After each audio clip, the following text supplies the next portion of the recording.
So అందరూ కూడా be positive.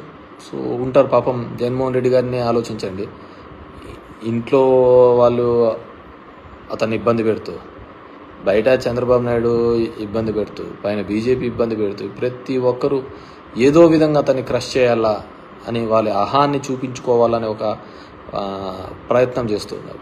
So at this point of time మనమందరం కూడా వైసీపీ పార్టీకి ఆయనకు తోడుగా ఉండాల్సిన బాధ్యత.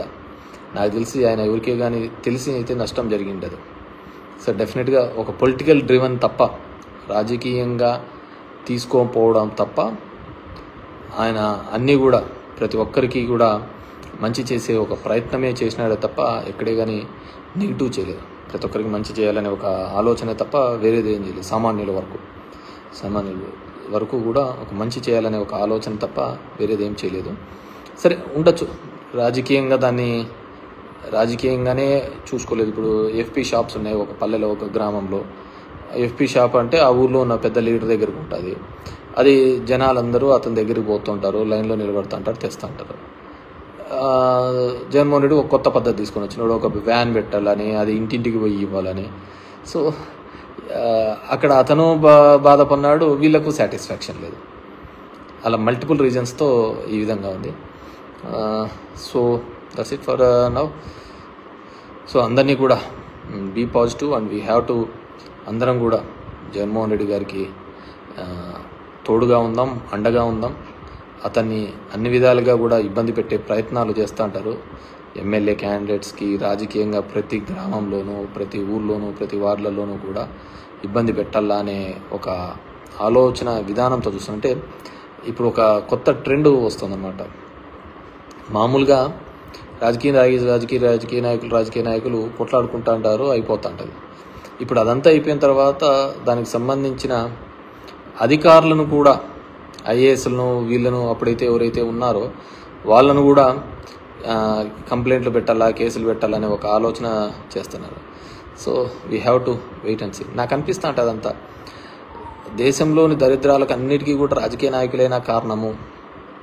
దెర్ ఆర్ మెనీ సిస్టమ్స్ ఉన్నాయి కదా, వ్యవస్థలు చాలా ఉన్నాయి కదా, కానీ ఎందుకు ఒక రాజకీయ నాయకుడు మాత్రమే దీనికి వస్తాడు అంటే 5 ఏళ్ళకి ఒకసారి ఓట్లకు వస్తున్నాడని ఆ విధంగా ఉంటుంది. ఇప్పుడు if you look in to the 4 pillars అనుకుంటే జ్యుడిషియరీ కావచ్చు, మీడియా కావచ్చు, ఎగ్జిక్యూటివ్ కావచ్చు, కాన్స్టిట్యూషనల్ పొలిటికల్ కావచ్చు, ఏదైనా కావచ్చు, దీనిలో కేవలం ఒకటిదే తప్పు ఉందంటారా?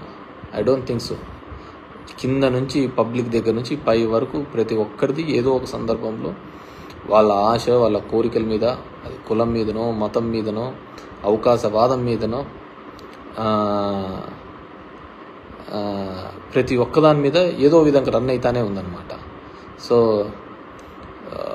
ఇవన్నిటినీ కూడా అండ్ ఫ్యాక్షనిజం పెరుగుతుందని ఎవరో పెట్టారు, పురుషోత్తం అంట. ఎస్, డెఫినెట్గా ఇవన్నీ కూడా ఫ్యాక్షనిజానికి తోడుగు అయ్యేటివే. ఒకరికొకరి మీద ఒకటి కలిసి వచ్చి ఫ్యాక్షనిజానికి ఇంకో విధంగా ఒక అన్రెస్ట్ వచ్చిందనుకో, అన్రెస్ట్ వచ్చినప్పుడు డెఫినెట్గా అందరూ రివోల్ట్ అవుతారు, అందరూ రోడ్ల మీదకి వస్తారు.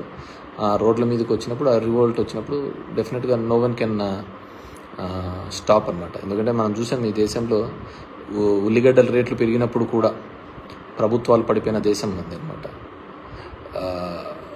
కాబట్టి ప్రతి ఒక్కటి కూడా అదే విధంగానే ఉంటుంది.